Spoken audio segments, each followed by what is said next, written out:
You've probably seen this photo. It seems like just a woman with 3 children. But look closely, this woman is in despair. She was hoping for a job and didn't get it. This photo became a symbol of the Great Depression, the largest economic crisis of the 20th century, which began with a stock market crash and lasted 10 years. In 1929, America woke up to a nightmare. Stock markets crashed, banks closed, and dreams of prosperity scattered like dust in the wind. In a matter of days, millions lost their jobs, homes, and hope. Why did the economy, which seemed unshakable, collapse like a house of cards? And how this crash not only destroyed lives and gave birth to iconic criminals and happy endings for Hollywood.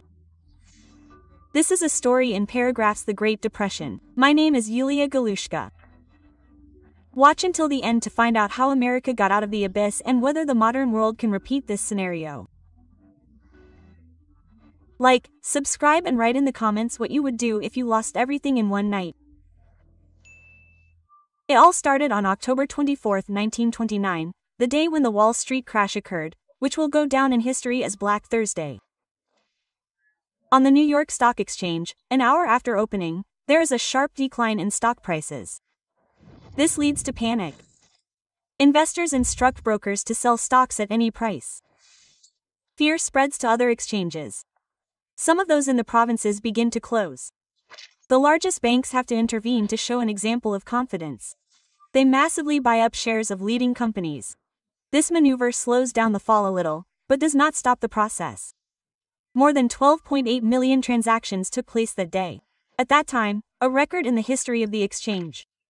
The New York Times reported that the telephone lines were overloaded, brokers were unable to update their quotes, and the electromechanical ticker that printed stock prices simply couldn't keep up with the trades.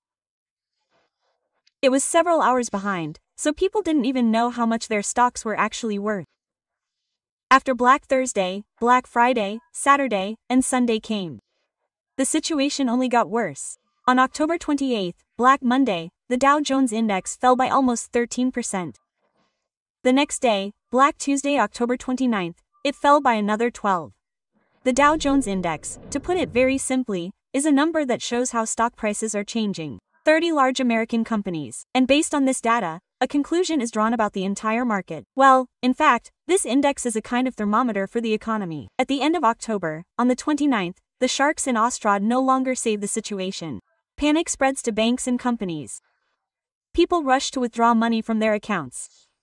Brokers are fighting and crying. In the stock exchange building, shouts are heard, "I'm broke." Here's a photo of bankrupt Wall Street investor Walter Thornton.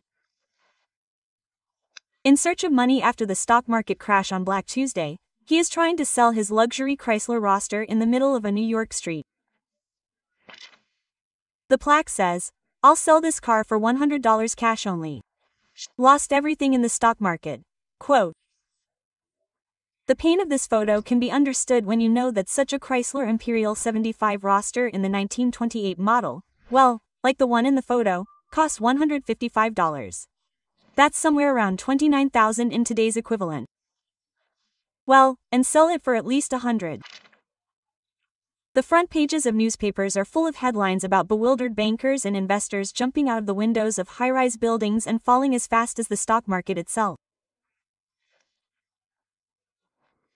To appease NATO, the first tabloid in the United States, the New York Daily News, was forced to refute the panic rumors, writing, "If half the suicides reported in the Trader were true, Wall Street would have turned into a deserted village this morning." And it is true. After all, by mid-November 29, false stories about suicide on Wall Street had become so widespread that Charles North, the chief medical examiner of New York, had to make a statement. During this period, fewer suicides were recorded on Mangan than on similar days on the 28th. This myth was also refuted by economist John Kenneth Galbraith in his book, The Great Crash of '29. He said that all this was part of the legend of the 29, but in fact the number of suicides in those days was almost the highest for the whole year. Here are the confirmed cases. On November 7, Golda Borofsky jumped from the roof of a 40-story building in the financial district of Manhattan. She was a clerk who had worked for a brokerage firm for 28 years.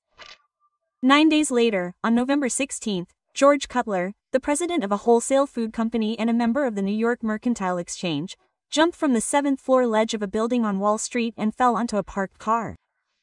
The suicide epidemic actually began later, in the following years, due to the consequences of the stock market crash. So where did the legend of brokers jumping out of windows come from? One of the contemporaries who mentioned this was a British journalist who himself suffered greatly on the stock market, says John Steele Gordon, author of Empire of Wealth: The Epic Story of American Economic Power.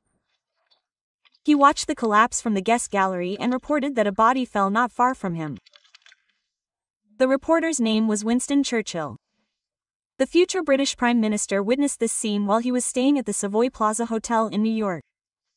Right under my window, a gentleman had thrown himself down from the 15th floor and crashed to his death, causing wild panic and the arrival of the fire brigade. Churchill wrote this in the pages of the London Daily Telegraph on December 9, 1929. Well, most likely, it was the suicide of a tourist, a German chemist named Otto Mattis, who had blown his whistle from the 16th floor of the hotel. And even if the fall was not accidental, as the newspapers reported, the death occurred on the morning of October 24th, that is, a few hours before the market crash, and could not have been directly related to the black market. The spread of the myth was facilitated by black humor. As early as Friday, Americans read in the newspapers a statement by the humorist Ulodgers. When Wall Street went into a tailspin, you had to stand in line to get a window to jump out of. And speculators were selling seats to West Driver corpses. Comedian Eddie Cantor, who lost most of his life savings, joked, "When I asked for a room on the 19th floor in a New York hotel, the clerk asked me, 'What for? To sleep or to jump?'" Single quote quote. And although people did not jump out of their houses by the dozens, in the last months of 29, American newspapers reported on terrible cases of those who lost everything. They were poisoned, inhaled gas, doused themselves with gasoline and set themselves on fire. This collapse did not happen in a vacuum. The flywheel of the crisis was launched long before Black Thursday and was slowly unwound. After the First World War, the United States found itself in a winning position. The infrastructure is intact. Production is almost a monopoly in the world. Between 1920 and 29, real GDP grew by an average of 4.2% annually. America in the 20s is an era of optimism, technological breakthrough and hitherto unprecedented economic growth. One of the symbols of the Roaring Twenties is Henry Ford. His motto, "A car for everyone." The Model T costs about $300. This is about $5,000 per modern money. By 27, about 15 million Model Ts had been produced, making this car the most common in the world until the advent of the German Volkswagen Beetle. The auto boom stimulated entire industries: steel, rubber and gasoline, road construction and gas stations. Life was rapidly modernizing. By 30, about 70% of urban households had electricity. In rural areas, this figure was at 10%. Building appliances, washing machines, vacuum cleaners, refrigerators, and radios gradually ceased to be luxuries. The then Secretary of Commerce, Herbert Hoover, during his nomination for president from the Republican Party, said, "We in America are closer today to the final triumph over poverty than at any time in the history of any country." Hoover was the embodiment of the American dream. A self-made man. At the age of 9, he was left a complete orphan, studied geology at Stanford, worked as a mining engineer in different parts of the world, turned unprofitable enterprises into profitable ones. Before the outbreak of World War I, the 38-year-old Hoover was already a multimillionaire, and with the outbreak of the war he devoted himself to combating humanitarian crises. And, by the way, it was Hoover who played a significant role in saving millions of Ukrainians during the famine of 1921-23, when Vladimir Lenin exported Ukrainian grain to Russia.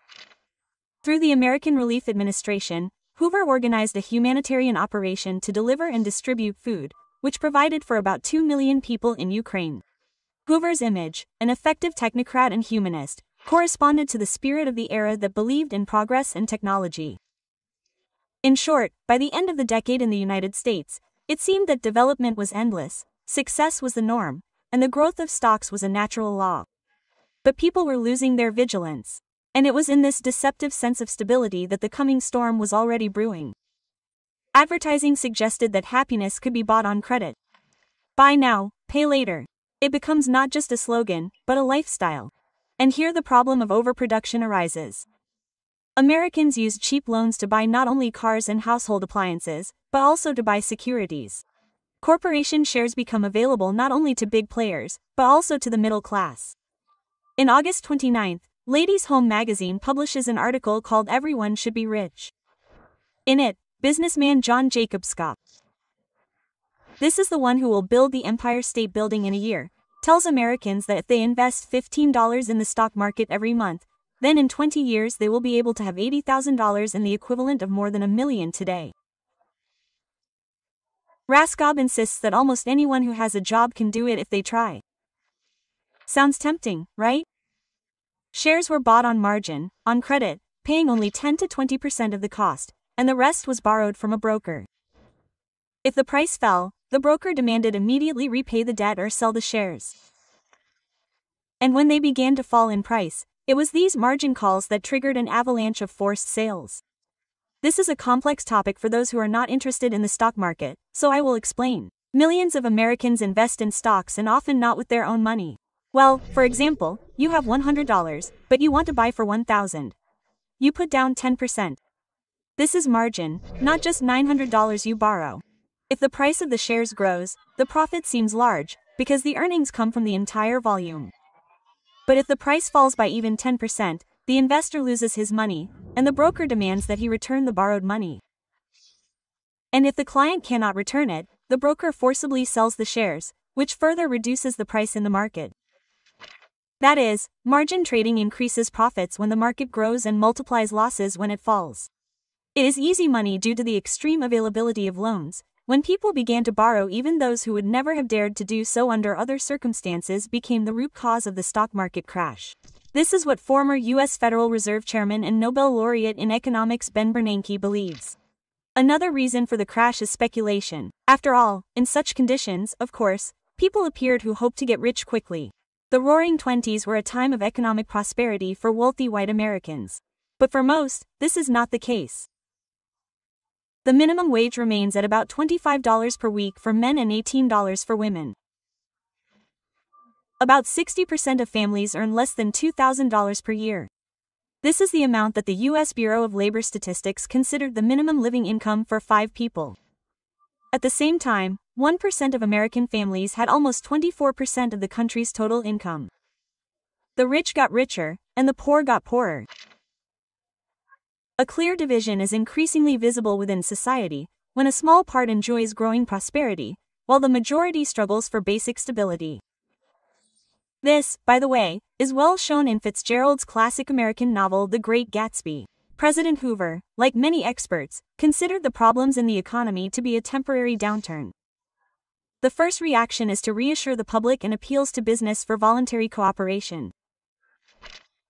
He calls leading industrialists to the White House and obtains promises from them not to cut wages. This should support purchasing power and stop the crisis. But it did not help. Production continues to decline, unemployment is growing, the economy is sinking deeper and deeper into crisis. Appeals do not work, decisive action is needed. In the 30th, Republicans Reed Smoot and Ulysses Hawley proposed to increase tariffs on more than 20,000 imported agricultural and industrial goods. President Hoover, contrary to the appeal of more than 1,000 economists, signs the document, because this should protect local producers. It doesn't remind me of anything. I think I know who Donald Trump was inspired by. What happens next? American companies are primarily affected by the increase in duties. The price of hundreds of auto parts is rising, and this is harming the entire industry. The duty on woolen rags is doubling. Manufacturers of cheap clothing are suffering here. Moreover, the response of other countries was not slow. The French market is practically closed to American cars of the middle price segment. Spain is raising duties on tires, sewing machines, and razor blades. The tariff law is actually stifling international trade and deepening the global economic crisis.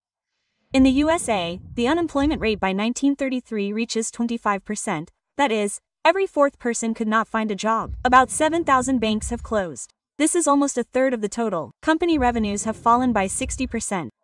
135,000 enterprises have ceased to exist. The utilization rate of metallurgical plants in 1932 was only 12%. Auto production fell by 75. Farm real estate fell in value by more than 10 times. And, for example, a farm that cost $100,000 in 1929 was sold for $5,000 in 1932 due to debts. Farmers were particularly hard hit. For them, the Great Depression began after World War I, because during the European War they had increased production to feed the Allies. And then demand fell, followed by prices. Farmers found themselves with a surplus of produce that they could not sell. In addition, the beginning of the 1930s brought the longest drought in U.S. history. And the financial crisis was compounded by an ecological disaster. Due to years of depletion of the land by excessive plowing and the destruction of natural grass cover, the soil lost moisture and structure. The top layer dried out and was blown away by the wind, forming powerful dust storms that covered cities and farms. The phenomenon was called the Dust Bowl, a dust bowl that turned the fertile plains of Texas, Oklahoma, and Kansas into a desert. More than 2.5 million people left the region. They headed west to California, hoping to find work there. This crossing of America became the plot of John Steinbeck's novel The Grapes of Wrath, which describes the wanderings of the Joad family. It was made into a film in the 1940s. The film won an Oscar for Best Director.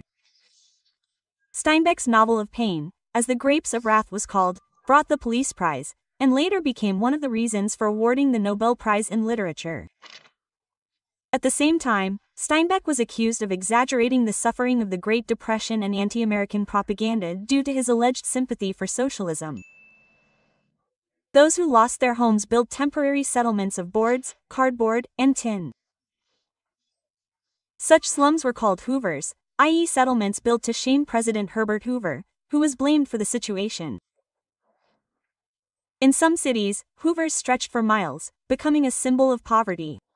Photographer Dorothea Lange captured the face of this disaster, ordinary people who had lost their jobs, homes, and confidence in the future. She herself had lost her home and began photographing the lower classes, which was not yet accepted among artists. Lange traveled the country for 5 years following migrants. The most recognizable and widely circulated image of the entire Great Depression era was the photo of the migrant mother I mentioned at the beginning. Lange photographed her quite by chance in Nipomo, California, in early March 1936. We had already driven this section of the road when something seemed to stop me. We turned around and I approached a woman with her children in a tent on the side of a field. They were hoping to get a job picking peas, but they were too late. Lange took only 7 of a 32-year-old woman in despair, but the one with the baby in her arms became famous. The other 2 children huddled against their mother and, fading away, turned away from the camera. At that time, the woman had 7 children, and after the Great Depression she gave birth to 3 more. The woman's name remained unknown until the 70s, when journalists finally discovered that the immigrant mother was Florence Thompson, living in a trailer in California. She was called the Mona Lisa of the 30s. Thompson's daughter, Catherine McIntosh, said that the general popularity of the photo imposed a sense of shame on the family, so they all decided that they would never allow themselves to be poor again. The son of the heroine of the photo, Troy Owens, admitted that they reconsidered their attitude to the photos after receiving more than 2,000 letters with donations for the mother's medical fund, for Mom and Us. The photo had always been a kind of curse. But when all these letters came, I changed my mind. We had reason to be proud. Florence Thompson died in 1983 at the age of 79. Her funeral was paid for by voluntary donations from those who had once been touched by her photo. In the 1930s, the unemployed stood in long lines at the soup kitchen. They could count on a bowl of corn porridge without milk or sugar and a mug of coffee. In fact, those who had lost everything survived only on coffee, writes Augustine Sedgwick in the book Catalan. Ordinary.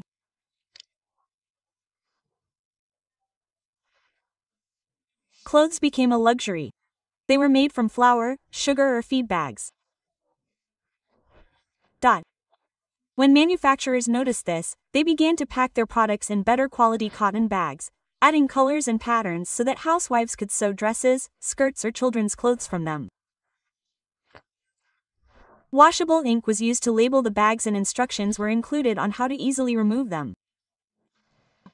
All these patterns were not only a manifestation of care, but also a marketing ploy. The hostesses chose not only the cereal, but also the future outfit. Baggy fashion became a symbol not of poverty, but of ingenuity. There were also tragic situations. In the 32nd year, a march of World War I veterans gathered in Washington, demanded the promised bonuses.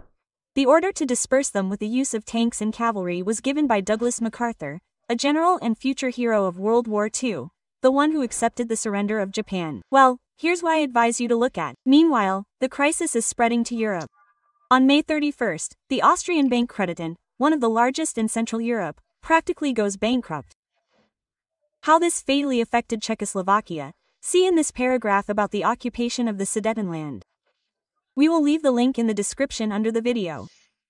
Perhaps the most in Europe, the crisis hit Germany, because reconstruction after World War I was carried out mainly with American money. When the tranches from Washington stopped at the beginning of 1930, the German economy practically stopped. The number of unemployed people increased sharply, especially in large cities. Social tension led to the fact that in the early parliamentary elections in 1930, the National Socialist Workers' Party led by Adolf Hitler received more than 18%. Only 2 years ago, in the pre-crisis 1928, not even 3% of Germans voted for his political force. And there is no need to explain what this led to.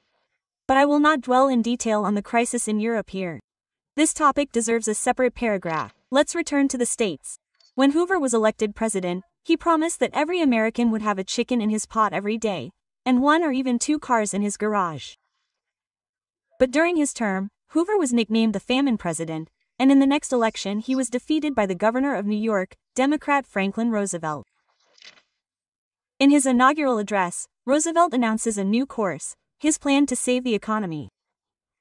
The main idea is security and jobs, state regulation of the economy, redistribution of capital from the fat cats of Wall Street to workers and farmers, strengthening the role of unions, raising taxes for private business, large budget expenditures for public works, which involve the unemployed.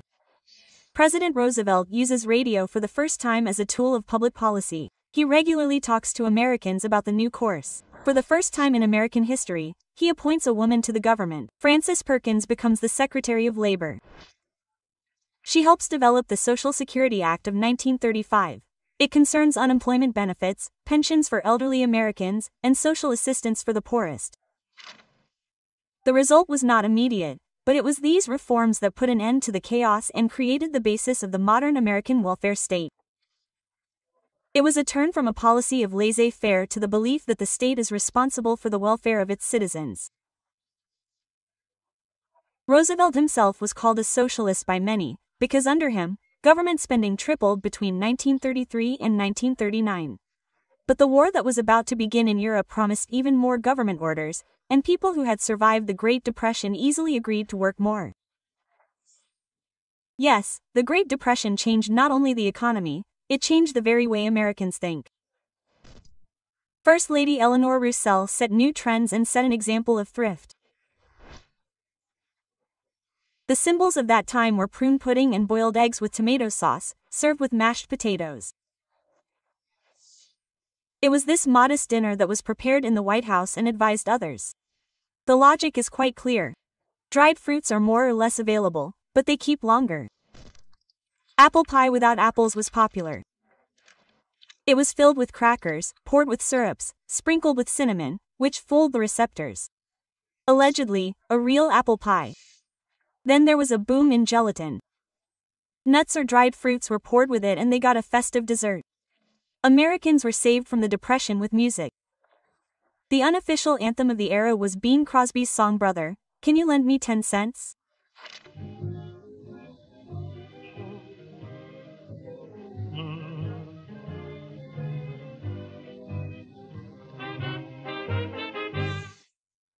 These 10 cents could be enough to go to the movies.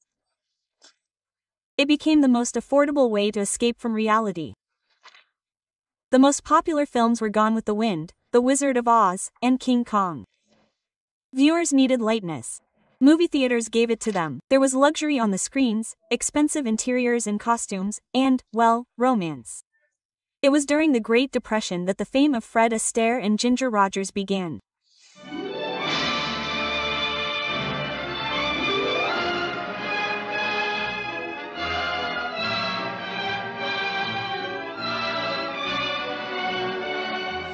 Well, their fame, of course, was due to talent and charisma, but all these sparkles and white feathers, well, isn't this escapism in its purest form? In contrast to the luxury and dancing, The Little, performed by Charlie Chaplin. Although he appeared earlier, it was at this time that he gained fullness. In the film Modern Times, a little man struggles with the industrialization system. It's hard for him, like everyone else, but he perceives all difficulties with humor and optimism. It was laughter through tears and always hope for the best. Actually, this hope that everything will end well is another notable feature of the cinema of this time. Yes, I'm talking about the classic Hollywood happy endings. They were not an invention of the 30s, but it was during the Great Depression that cinema was supposed to provide consolation, not another reason for sorrow. But not only happy endings. The crisis caused a huge surge in crime. It was this era that gave rise to criminals who would become iconic in culture. John Dillinger, Frank Costello, Charles Lucky Luciano, Al Capone, Bonnie and Clyde. The Great Depression taught a fundamental lesson. The economy is not just about macro indicators or GDP growth. It is about people's stories, about the loss of homes, bankruptcies, and shattered dreams. When financial systems get out of control, the vulnerable suffer the most, and crises tend to recur. In 2020, Stanford professor Francis Fukuyama stated, "Our past experience should teach us that the consequences of global disruptions often manifest themselves years after the event and lead the world in unexpected directions." The Great Depression, which began in 1929, is considered to be the cause of the emergence of fascist leaders Mussolini and Hitler, although it also led to the emergence of Franklin Roosevelt in the United States, who laid the foundations for modern American prosperity and the revival of the industrial state. Donald Trump's tariff hikes recall the logic of the Smoot-Hawley tariffs of 1930. The same ones that President Hoover agreed to and that deepened the global crisis. The only difference is the scale of the instruments. Today, the world is interconnected and regulators have more levers to regulate. If a new Great Depression began today, what would you do to survive? Would you go looking for work, like the migrants of the 1930s, or would you look for other ways? Write to us in the comments. Thank you for watching this episode to the end. For links to the paragraphs I mention, look in the description of this video. Like and share this video with your friends. And on to the new story in the new paragraph.